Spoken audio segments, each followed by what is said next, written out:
মুখ্যমন্ত্ৰীৰ ভূমিকাক লৈ অসমৰ ৰাইজে মই একো নকওঁ জনগণ আটাইতকৈ শক্তিশালী বিচাৰক গণতন্ত্ৰত জনতাই সকলো কথা নিৰ্ণয় কৰে সেইকাৰণে জনগণে সকলো কথা বিচাৰ কৰিব আমিও নিৰ্মোহকে সকলো বিচাৰ কৰি আছোঁ এতিয়া আজি এই পবিত্ৰ দিনটোত আমি পুনৰ আহ্বান জনাইছোঁ কাশ্মীৰ ফাইলছ যেতিয়া হৈছিলে মুখ্যমন্ত্ৰী প্ৰথমে গৈছিলে আৰু যিসকল বিষয়া কৰ্মচাৰী আছিলে তেওঁলোককো মানে চিনেমাখন ছুটি দিছিলে চিনেমাখন চাবলৈ বাধ্য কৰিছিলে আজি দিনটো ছুটি দিছিলে আমি আজিও মুখ্যমন্ত্ৰীক এতিয়া পুৱা 10:15 হ'ব এই 10:15টো কৈছোঁ আজি দিনটো ছুটি কিয় ঘোষণা নকৰিলে বা ঘোষণা কৰিব লাগে আৰু মুখ্যমন্ত্ৰীও আজিৰ দিনটোত নিজৰ কেবিনেট মন্ত্ৰী বিধায়কসকলক লগত লৈ চিনেমা হলত চিনেমা আজি ৰৈ বিনালে চাবলৈ যাবনে নেযায় এইটো অসমৰ ৰাইজে চাব জনতাই চাব আৰু আমিও চাম যি মানুহে 4 বজালৈকে বিছনাৰ পৰা শুই নুঠে এয়া জুবিনদাৰ শক্তি জুবিনদাৰ আদৰ্শৰ শক্তি তেওঁ কৈ যোৱা কথা তেওঁৰ চিন্তা চেতনা যিবোৰ কথা কৈছিলে সেইবোৰৰ গভীৰতাটো আজি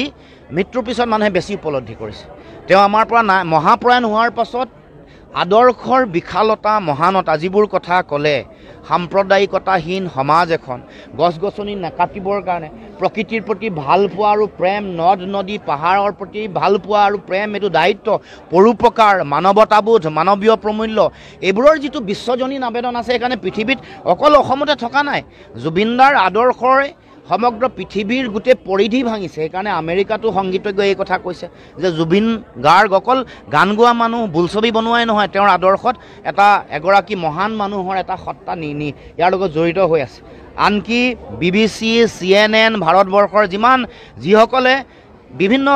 মানে বিশ্লেষণ কৰে বিশ্লেষণাত্মক চিন্তাৰ মহান যিসকল ব্যক্তি আছে সংবাদ জগতৰ লগত জড়িত বেলেগ সাংস্কৃতিক জগতৰ লগত জড়িত তেওঁলোকেও সকলোৱে বিশ্লেষণ কৰিবলৈ আপোনালোকে চাব বলিউডৰ বিভিন্ন অনুষ্ঠান জুবিনদাৰ এতিয়া ট্ৰিবিউট কৰি তেওঁক শ্ৰদ্ধা জনাই বিভিন্ন অনুষ্ঠান আজিও চলি আছে এই 40-45 দিনৰ পিছতো 40 দিনৰ পিছতো যে এই কথাবোৰ চলি আছে কিয় এতিয়া মানুহে দেৰিকৈ হ'লেও উপলব্ধি কৰিছে যে জুবিনদাই কি কৰি থৈ গৈছে সমাজখনক কেৱল অসমক দিয়া নাই সমগ্ৰ মানৱ সমাজক দিছে সেইকাৰণে মানৱীয় আবেদনবোৰ সকলোৱে উপলব্ধি কৰিছে